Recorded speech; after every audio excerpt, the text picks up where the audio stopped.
Sticks and stones may break my bones, but names will never hurt me was probably one of the biggest lies told to people under 30 in an attempt to conceal the fact that we all feel vulnerable to attack, whether verbally or with a gat. We sometimes forget where to love at, whether it's bombing the innocent in Iraq or talking shit about the fat girl in class. Unfortunately, sometimes the amount of pain inflicted can be exactly the same according to the membrane. The amount of trauma experienced can differ from brain to brain. Like, is a suicide bomber closer to the edge and I'm Columbine kids filling their classmates up with lead? Who's to say? All I know is that I'm happy to be here today because the amount of bullshit I put people through should not be rewarded in any way. I was that piece of shit who made fun of the people that were different, tall, short, over, underweight. We're all just some victims to that testosterone-driven macho bullshit that I was living. My soul I was killing through extensive unnecessary sinning. But at one time, I was also a victim myself, which is worse in itself because I knew how it felt. Was scared to go to school for fear of what he might do. I felt sick to my stomach and couldn't finish my food. I hated his friends, teachers, and the people that created him. I thought about my oppressor for so long that I became him.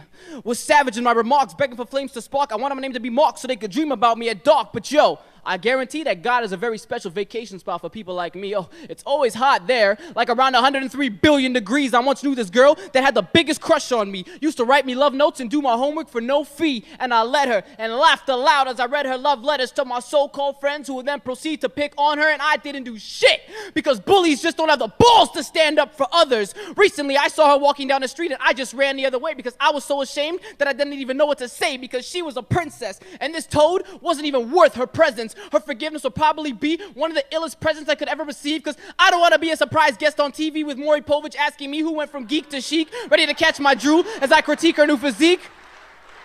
And trust me, karma always gets the last laugh, so you can laugh now until you're last on your ass, and let's not front. We all feel a little insecure at times with something that we see on the surface or something that's in our minds, so names can hurt, sometimes more than a fist, so I beg the people that I've hurt to cross my names off your hit list, and I would like to take this time to apologize to the world on behalf of every single bully, because the amount of pain that we have inflicted we will never understand fully, but know this, you are 10 times stronger than all those punks combined because you dared to be different while we just stood in line, and I say we because I still cannot forgive myself for making fun of those people that were just brave enough to be themselves because I needed to make fun of you in order for me to feel better. In the category of low self-esteem, I was a trendsetter. So as bad as this might sound, I think if every single bully got a nice punch in his face, maybe this whole world might just be a way nicer place.